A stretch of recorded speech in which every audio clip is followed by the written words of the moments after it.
먼저는 마태복음 4장 3절 말씀 제가 읽도록 하겠습니다. 시험하는 자가 예수께 나와서 이르되 내가 만일 하나님의 아들이거든 명하여 이 돌들로 떡덩이가 되게 하라. 네, 이 말씀은 예수님께서 마귀로부터 시험받는 그 장면입니다. 그래서 오늘은 이 시험에 관한 말씀을 함께 나누려고 합니다. 내가 만일 하나님의 아들이거든 이렇게 명하라. 이것은 사탄이 예수님을 시험했던 말이었습니다. 사탄의 속성은 바로 이런 것 같아요. 이런 거를 좋아하는 것 같아요. 네가 만약에 하나님의 아들이라면, 너가 정말 뭐라면, 네가 뭐 그렇다면 증명을 해봐. 내 자신을 드러내. 네가 예수라면 이렇게 능력을 행해봐. 뭐 이런 식의 어떤 그런 것들을 하는 것을 좋아하는 것 같아요. 사탄의 그 구조라는 것은. 그래서 예수님께도 너는 하나님의 아들이니까 한번 뛰어내려봐. 돌로 떡을 만들어봐. 이렇게 이야기했던 것이죠.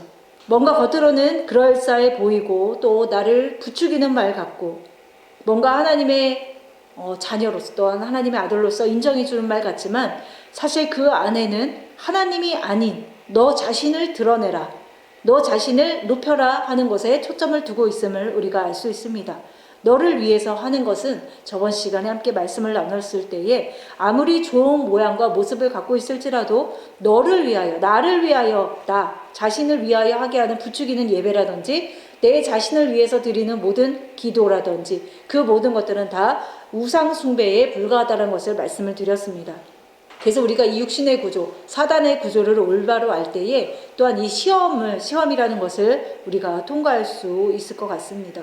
사단은 어떤 밖에 사탄처럼 생긴 어떤 그것이 아니라는 것을 이제 우리는 알고 있습니다. 그 사단은 내 안에 육신의 구조가 바로 사탄인 것이죠. 그 사탄의 구조는 모든 우상의 행위를 우리가 갖게끔 부추긴다는 것이죠.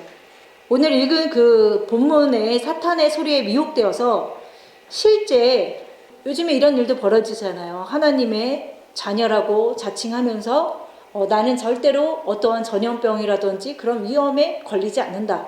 그래서 나는 코로나에 또 전혀 상관이 없다. 왜냐하면 나는 하나님의 자녀이고 하나님은 우리를 절대적으로 보호하고 있기 때문이다. 이런 말도 안 되는, 정말 말도 안 되는 소리들이 귀에 들리는데요. 정말 이것은 말씀을 그냥 자기 식대로 자기 유익을 따라서 해석한 것밖에는 되지 않는 것이죠. 그래서 우리가 이런 것들로부터 분별하지 아니하면 네가 하나님의 아들이기 때문에 할 수 있어. 너는 하나님의 아들이니까 뛰어날 수도 있고 너는 하나님의 아들이니까 절대로 어떤 위험과 전염병에도 노출이 되어도 멀쩡해. 이런 말에 속아 넘어갈 수밖에 없다라는 것이죠. 그래서 그것을 전하는 자나 믿는 자나 같은 영을 갖고 있다라고 생각을 하면 됩니다. 왜냐하면 분별하지 못하기 때문에 또 그 미혹을 따라서 가는 것이죠. 우리의 그 신앙에 있어서 이 시험이라는 코스는 정말 필수적인 것인데 그 누구도 이 시험을 사실은 피해갈 수는 없는 것이죠. 왜냐하면은 죄가 없으신 예수님도 이 시험을 통과하심으로써 우리에게 이 모습을 보여주셨는데 우리는 죄이기 때문에 죄성을 가지고 있기 때문에 이 시험이라는 것이 반드시 있다라는 것이죠. 그래서 이 계절로 본다면 그 겨울이라는 과정을 반드시 거쳐야 되는 것인데요. 저희가 얼마 전에 가족들하고 잠깐 여기 하천길을 걸어가는데 이게 다 죽은 것 같던 그런 나무들, 얇은 줄기에 그 초록빛이 그 뿌리로부터 이렇게 감싸 올라져 있는 것을 보았습니다. 끝까지 아직 초록빛이 다 가지는 못했고 뿌리에서부터 이렇게 한 중간 정도 초록빛들이 되어 있더라고요. 참 그런 거 보면은 신기했어요. 저는 그것을 처음 본 게 일하다가 봤어요. 일하다가 화분을 처음으로 봤는데 이게 초록빛이 뿌리에서부터 올라오는 것을 보고 야 진짜 봄이 됐구나라고 처음 느꼈던 적이 있는데 이번에 가서 이제 두 번째 봤습니다. 그걸 보니까 야 정말 죽어 있는 것 같았고 정말 나무도 다 떨어지고 앙상하게 가지만 남아 있었는데 정말 봄이 되니까 어떻게 알고 저렇게 초록빛이 쫙 돌까 생명이 돌까 이런 생각을 했습니다. 그래서 우리가 이 겨울이라는 환란의 과정, 시험의 과정을 겪을 때는 그냥 죽은 것 같죠, 사실은.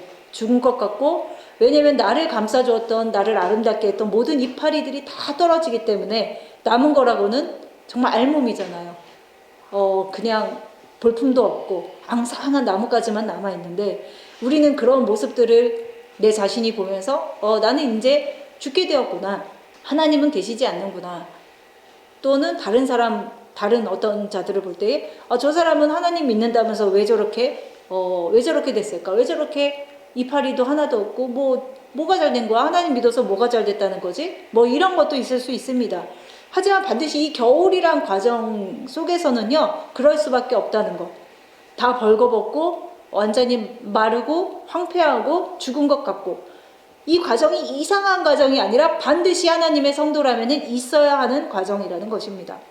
우리가 익히 들었듯이 이 시험이 반드시 우리 가운데 있어야 되는 이유는 우리 안에 그 죄 때문이에요. 바로 그 육신의 생각이 하나님과 원수가 되기 때문에 이 시험이라는 과정을 통해서 우리는 이 육신의 생각들을 하나 둘씩 떨어지게 돼 있다는 것이죠. 그 이파리, 무성한 이파리가, 여름에 아름다워 보였던 그 이파리가 다 떨어지듯이 우리 가운데도 반드시 나의 알몸과 마주해야 되는 그 시간이 있어야 된다는 것입니다. 그래서 내 안에 내가 겉으로 화려해 보였을 때, 내가 푸른 잎으로 내가 치장이 되었을 때는요, 내가 내 자신을 알아보지 못합니다. 거울을 한번 보세요. 내가 나무잎이라고 생각하고 무성하고요, 남이 봤을 때 와, 저 나무가 참 울창하고 아름답구나, 저 그늘에서 쉬면 참 시원하겠다, 이렇게 참 그랬어요. 그래서 나도 내 자신이 되게 울창한 나무인 줄 알았고 뭔가 푸르러 보였단 말이에요. 그런데 그것이 다 떨어지고 나니까 나를 찾아주는 사람도 없고 그냥 앙상하고 내가 보기에도 죽은 것 같고 그렇잖아요. 근데 그 시간이 너무 필요하다는 거예요. 그것이 없이는 그 다음에 돌아오는 봄을 맞이할 수가 없다는 것이죠.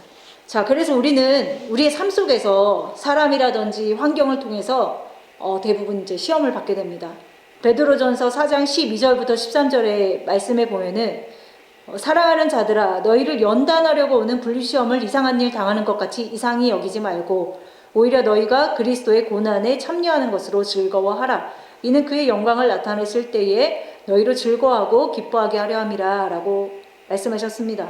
시험의 목적은 뭐냐면 그의 영광을 나타내신다는 것입니다. 근데 그 영광은 언제 나타나냐면 시험당할 때에, 시험당해서 아무것도 없게 됐을 때에 비로소 그 안에 영광이 나타나는 것이죠. 그 영광은 바로 본질이신 예수 그리스도 나타난다는 것입니다. 내가 화려했을 때는 몰라요. 내 안에 예수가 계셔도 모르고 오셔도 모르고 두드려도 모릅니다. 그런데 내가 아무것도 얻게 됐을 때에 비로소 내 안에 영광이신 예수님, 그 본질이신 예수님을 보게 된다는 것이죠. 그래서 그것으로 인해서 우리가 즐거워하고 기뻐하게 되는데, 그럼 우린 다 영광 보기를 원하지 않습니까? 하나님 영광 나타내소서 뭐 이렇게 하잖아요. 근데 하나님의 영광이 나타나려면 반드시 뭐가 있어야 되냐면 시험이 있어야 되고, 반드시 그 시험을 통해서 나의 무성한 이파리가 다 떨어질 때에 보게 된다는 것입니다. 그래서 우리가 그동안에 영광만을 찾고 뭔가 그것을 구했다라면 반드시 이러한 과정이 있다는 것도 우리가 알아야 한다는 것이죠. 우리가 시험 받을 때에 우리 안에 있는 육신의 생각이 반응을 하게 됩니다. 그래서 우리는 그것을 뭐 복긴다라고도 얘기하고 뭐 그런 식으로 얘기하잖아요. 나의 육신이 반응할 때에. 근데 우리가 주의 말씀으로 그 반응됨이 비춰지지가 않으면 그 시험은 내게 아무런 유익이 없습니다. 결국에는 악평하게 되고 또 다른 사람을 판단하게 되고 그 안에서 계속 광야에서 도른 것처럼 헤매이고 불평하고 이렇게 된다는 것이죠. 이것이 영광을 위한 하나님의 과정이라는 것을 알지 못한다면 우리는 나의 육신의 생각이 반응될 때에 그것을 캐치하지 못하고 나를 낮추시기 위함이구나, 이것을 먼저 캐치하지 못하고 남을 보게 된다는 것입니다. 이것은 하나님의 목적과는 반대되는 것을 하고 있는 것이죠. 그러나 우리가 이 말씀을 이제 들었어요. 그러한 과정이 있을 때에 영광이 나타나는구나, 우리에게 겨울이라는 과정이 필요하구나, 이렇게 알았을 때에 우리가 시험이 닥쳤어요. 그러면은 그 말씀을 들었기 때문에 마음이 낮춰지고 주의 말씀이 무엇인지를 듣게 된다는 것이죠. 나에게 지금 이 환난과 이 시험이 왜 왔을까? 왜 그 사람이 나를 힘들게 할까? 이런 것들을 이유를 남에게 두지 아니하고 그때부터는 나를 바라보게 된다는 것이죠. 그래서 점점 나를 보게 됨으로써 내 안에 육신됨, 즉 죄라는 것을 발견하고 나라는 사람이 그냥 죄이구나, 이것을 발견하게 될 때에 우리가 무엇을 하게 되냐면 주님 앞에 구원하여 달라고 기도하게 된다는 것이죠. 그냥 부분적으로 뭐 이런 죄 졌어요 저런 죄 졌어요 이거는요 구원의 온전한 구원을 요청하는 게 아니에요. 구원이라는 것은요, 완전히 내가 여기서 빠져나갈 수 없는 상황 속에서 하나님께서 끄집어내는 그 단계가 구원인 것이지, 어떠한 이런 죄에서만 끄집어내다가 이거는 굉장히 부분적이고 어린아이적인 것이죠. 처음에는 그냥 이것만 죄인 줄 알았어요. 근데 말씀이 들어오면 들어올수록 뭐를 깨닫게 되냐면, 완전한 죄인이구나. 내가 그런 부분적인 죄인이 아니라 완전한 죄인이구나. 그럴 때는 하나님 앞에 온전한 구원의 요청을 드릴 수밖에 없게 된다는 것이죠. 그래서 이러한 시험을 통과한 자는요, 마음이 낮추어지게 되어 있습니다. 왜? 남을 보지 않고 나를 보기 때문에 내 알을 무성하게 했던 이파리들이 빨리 떨어지겠죠. 그러면 그럴수록 더 빨리 황폐해지겠죠. 그래서 더 낮아진 마음으로 하나님 앞에 그 시험을 통과함으로써 어떤 일을 하게 되냐면, 나와 같은 자들, 나와 같이 스스로 할 수 없는 그 지경에 몰린 자들, 쓰러져 있는 자들, 그런 자들을 주의 말씀으로 권면하게 되고 위로하게 됩니다. 이러한 수준까지 가는 것이 뭐냐면 바로 장성한 자의 수준인 것이죠. 전도라는 것이 무엇입니까? 내가 어린아이고 내가 죄라는 것을 알지 못한 상태로 전도를 한다는 것은 그냥 행위에 불과하다라고 저는 생각합니다. 전도라는 것은 무엇이냐면, 내가 예수 믿으세요 이런 모습에 있는 것이 아니라 온전한 시험을 통과해서 하나님 앞에 낮추어진 마음으로 그와 같은 자들을 또 일으키는 것이 전도잖아요. 그것이 바로 전도의 그 본질이라고 저는 생각을 합니다. 그래서 마지막 때에 정말 주의 말씀을 알아서 주의 말씀으로 권면하고 주의 말씀으로 일으키게 하는 그 자들이 필요할진데, 그들이 먼저는 그 환난이라는 것을, 그 시험이라는 것을 통과하는 과정이 있다라는 것이죠. 그러니까 우리가 신앙생활 안에서 시험이 오는 것을 두려워하지 말고, 이 시험이 나를 연단하고 나를 장성한 자로 일으키기 위한, 그리고 또 다른 자들이 왔을 때 그들을 또한 일으켜주기 위한 과정이구나라고 생각했을 때에, 우리가 이것을 마냥 그냥 편한 길로 가려고 피하지만은 않게 된다는 것이죠. 하나님은 왜 우리를 그렇게 하실까요? 왜냐면은 무수히 나눴듯이 그 목적은 뭐냐면 우리를 낮추시기 위함이고, 낮추시는 그 목적은 또한 무엇입니까? 우리가 떡으로 살 수 있는 것이 아니라 오직 하나님의 입에서 나오는 말씀으로만 살 수 있다라는 것을 알기 위해서, 우리가 오직 예수로만이 살 수 있구나라는 것을 알기 위해서, 거기가 종점이잖아요. 거기까지 가기가 힘든 것인데, 결국에는 그것을 깨닫게 된다면 우리가 시험이 와도 결국엔 그것은 내가 스스로 이길 수 없다는 것을 알아요. 그래서 주께 딱 달라붙을 수밖에 없는 것이죠. 왜? 나는 할 수가 없기 때문에. 그래서 신명기 8장 3절에서 6절의 말씀을 보면요, 너를 낮추시며 너를 줄이게 하시며 또 너를 알지 못하며 내 조상들도 알지 못하던 만나를 내게 먹이신 것은 사람이 떡으로만 사는 것이 아니요 여호와의 입에서 나오는 말씀으로 사는 줄을 내가 알게 하려 하심이라. 떡으로만 맨날 그냥 배부르고 그것이 좋습니다, 이것이 평안입니다 라고 하면요, 결국에 하나님의 말씀으로 산다는 것까지는 못 가는 거예요. 그냥 떡으로 배부른 상태가 최고인 줄 알고 거기에 머물 수밖에 없다라는 것이죠. 그냥 여기가 좋사이다, 그냥 거기 머무는 거예요. 그게 진짜인 줄 알고. 이 40년 동안에 내 의복이 헤어지지 아니하였고 내 발이 부르트지 아니하였느니라. 너는 그 사람이 그 아들을 징계한 같이 내 하나님 여호와께서 너를 징계하시는 줄을 마음에 생각하고 내 하나님 여호와의 명령을 지켜 그의 길을 따라가며 그를 경외할지어다. 이 시험이란 과정을 우리는 세상에서는 훈련 과정이라고 합니다. 이 세상이라는 것은 뭐냐면 진짜 보이는 어떤 세상이라기보다는 그 세상의 구조를 갖고 있는 사람들, 세상의 구조를 갖고 있는 사람들에게 시험이 오면요, 그 시험은요 남을 밟고 나를 막 세우는 것으로 옵니다. 시험이 딱 왔을 때. 왜? 내가 세상이기 때문에. 세상의 방법은 그거잖아요. 남을 누르고 내가 일어나고, 내가 하나님을 믿는다라고 하면서 세상의 구조 안에 있으면 하나님의 시험이 와도 그것을 그렇게 반응할 수밖에 없다니까요. 하지만 내가 그 세상의 구조가 아닌 예수 그리스도의 그 본질을 갖고 있다면 하나님의 그 시험이 왔을 때에 남을 밟고 내가 일어서는 것이 아니라 반대죠. 그가 나를 밟을지라도 그 밟음을 통해서 하나님의 뜻이 무엇인가를 찾는 것이 세상의 구조를 가진 자와 하나님의 그 본질의 말씀을 가진 자의 특징인 것이죠. 자, 우리가 목사님 책 책을 다들 읽어보셨을 거라고 생각을 하는데 아직 못 읽어보신 분도 계실 거라고 생각을 합니다. 그 책에 보면 되게 많은 환난을 겪는 내용들이 나옵니다. 많은 사람으로부터 막 밟히고 막 무시당하고 이런 것들이 나오는데, 만약에 목사님이 그 구조가 세상의 구조를 갖고 있었다라면은 이거는 뒤엎어야 되는 상황인 것이죠. 다 엎어버려야 되는 상황인데, 정말 하나님의 그 본질의 구조로서 이 시험을 이기고 그 환난을 통과할 때마다 하나님이 이렇게 말씀하셨죠. 네가 합격하였다. 책을 읽어보신 분은 아실 겁니다. 네가 합격하였다. 이런 말씀을 여러 번 들으셨다고 했습니다.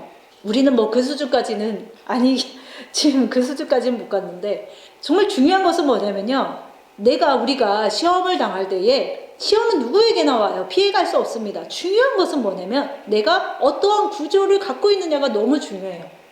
세상의 구조를 갖고 있는가, 아니면 하나님의 본질의 구조를 갖고 있는가. 그것은 시험이 딱 오면 알아요.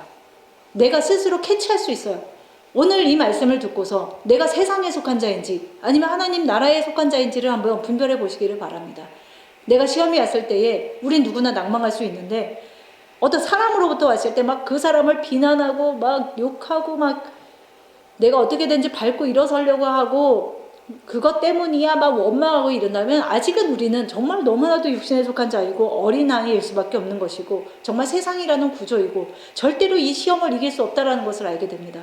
하지만 내가 그래도 조금 본질로 가까이 가려고 하는 자라면 그 일을 통하여서 누구를 막 붙잡고 의논하고 이거보다는 하나님 앞에 나와서 정말 하나님, 내가 이런 자입니다. 내가 지금 이러한 상황을 겪고 있습니다. 라고 고백하는 자가 되겠죠.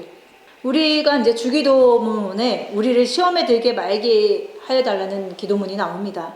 이것은 무슨 기도일까요? 시험에 들게 하지 말라는 것은 모든 어려운 일과 환경들과 또 나를 귀찮게 하는, 힘들게 하는 사람들은 다 비켜가게 해달라는 그런 간청일까요? 시험에 들게 하지 말아달라고 하는 것이, 어찌 보면 그런 간청으로 하셨던 적도 있을 것이고 하는 분도 계실 거라고 저는 생각을 합니다.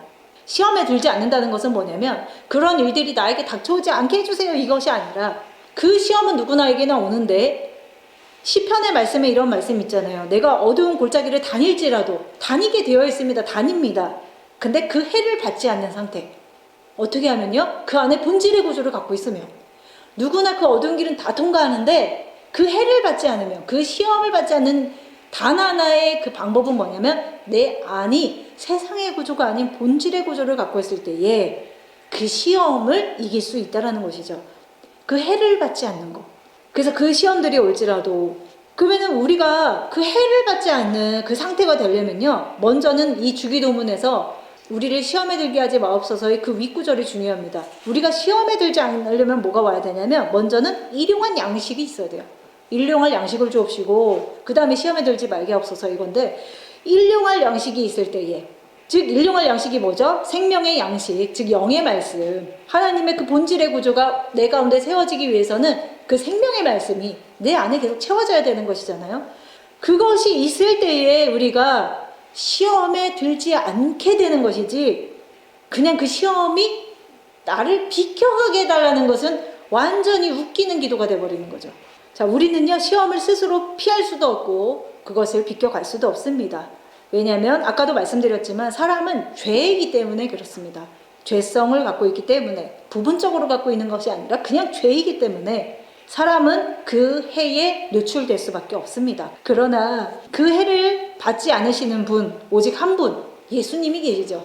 예수님은 그 자체가 본질이시기 때문에 그 해를 받지 않는 단 한 분이신 것이죠. 그럼에도 불구하고 예수님은 몸소 또한 시험을 받으셨던 분이시기도 합니다. 그 해를 받지 않는 그 예수가 우리 가운데에 오실 때에 우리가 그 시험을 받지 않게 되는 것이죠. 다시 한번 말씀드립니다. 시험을 받지 않는다는 것은 그 시험이 비켜나간다는 것이 아니에요. 그 시험을 이긴다라는 것입니다. 그래서 우리가 오늘도 우리가 많은 환경 속에서 각자의 시험과 환난이 있으셨을 것이라고 생각이 됩니다. 그것이 왔을 때에 나를 낮추시기 위함이라는 것을 우리가 깨닫고, 그 시험 가운데에 남을 들여다보는 그 시간에 나를 들여다보고 또 주께 낮춰줌으로써 주의 말씀을 듣겠나이다, 주여 말씀하여 주시옵소서 라고 하는 우리가 되었으면 좋겠고요. 또 우리가 당장 뭐 그렇잖아요. 우리가 시험 당하고 어려운 일 있을 때에 저부터도 하나님보다는 나를 위로해주고 나의 편이 되어줄 사람을 찾게 되어 있습니다. 우리가 그렇습니다. 그런데 그거는 잠깐은 나의 수치를 가려주는 것 같습니다. 뭔가 편을 들어주는 것 같고, 그것이 뭐냐면 무화과 잎이에요. 무화과 잎으로 잠깐 수치를 가린 것 같긴 합니다. 그런데 어떻게 되냐면 곧 시들어요. 그럼 어떻게 되죠? 수치가 금방 또 드러나요. 가린 것 같은데 뒤돌아서니까 여전히 내 수치가 그대로 있단 말이에요. 그래서 제가 아는 사람이 이런 말 하더라고요. 속상한 일이 있을 때에 이분은 아직은 신앙이 약하기 때문에 하나님을 찾기보다는 사람을 찾습니다. 그래서 나하고 마음에 맞는 사람을 찾아서 그 사람과 막 이야기를 하는 거예요. 어떤 일에 대해서, 어떤 사람에 대해서. 이 이야기를 꼭 해야만 할 것 같고 안 하면 막 자기가 억울한 것 같은 거예요. 그래서 무조건 해요. 했는데 하고 할 때는 뭔가 막 된 것 같았는데 뒤돌아서 집에 오니까 괜히 막 씁쓸하고 내가 왜 얘기했지? 안 얘기하는 게 좋을 것 같았다.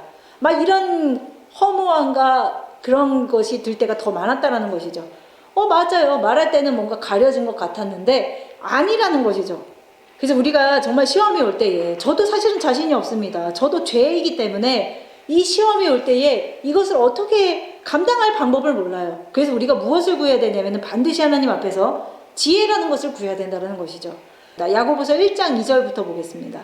야고보서 1장 2절에서 8절 말씀을 보면요. 내 형제들아 너희가 여러 가지 시험을 당하거든 온전히 기쁘게 여기라 라고 말씀을 하십니다. 이는 너희의 믿음의 시련이 인내를 만들어내는 줄을 너희가 알미라. 인내를 온전히 이루라. 이는 너희로 온전하고 구비하여 조금도 부족함이 없게 하려 함이라. 너희 중에 누구든지 지혜가 부족하거든 모든 사람에게 후히 주시고 꾸짖지 아니하시는 하나님께 구하라. 그리하면 주시리라. 오직 믿음으로 구하고 조금도 의심하지 말라. 의심하는 자는 마치 바람에 밀려 요동하는 바다 물결 같으니 이런 사람은 무엇이든지 죽게 얻기를 생각하지 말라. 두 마음을 품어 모든 일에 정함이 없는 자로다 라고 말씀하고 계십니다. 이 말씀을 보면요, 사람들이 이 말씀을 따로 떨어져서 보는 것을 참 좋아하는 것 같아요. 특히 어떤 말씀 좋아하냐면 6절 말씀을 참 좋아합니다. 그래서 밑에 말씀은 딱 자르고 6절 말씀은 딱 뽑아서 6절 말씀만 딱 떨어져서 보기를 참 원하는 것 같아요. 오직 믿음으로 구하고 조금도 의심하지 말라. 이 말씀과 또 비슷한 말씀이 믿음으로 구했으면 그것을 받은 줄로 여기라, 뭐 이런 말씀, 그런 말씀을 참 좋아합니다. 근데 이 말씀을 자세히 보세요. 이 말씀에서 구하라고 하는 것은 뭐냐면 너의 소욕을 구하라는 말이 아니고 그 위에 5절에 지혜를 구하라는 거예요. 지혜를 구하라는 건데 그 지혜를 믿음으로 구하고 의심하지 말라. 의심하는 자는 마치 바람에 밀려 유동하는 바닷물결 같아, 이 얘기인데 그 지혜에 대한 이야기부터 읽지 않고 그냥 그 말씀만 딱 보는 거예요. 그래서 오직 믿음으로 구하고 의심하지 않으면 되는구나.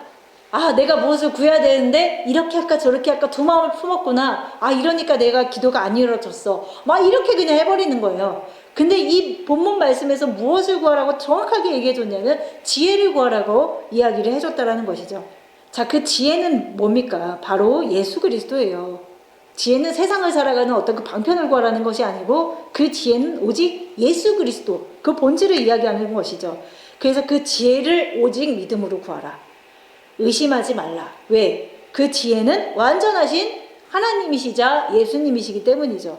자, 지혜가 부족하다. 그렇게 생각하면 우리는 많은 것 중에 일부가 부족하다라고 생각하지만 이 지혜가 부족하다는 것은 뭐냐면 예수 그리스도가 없는 상태예요.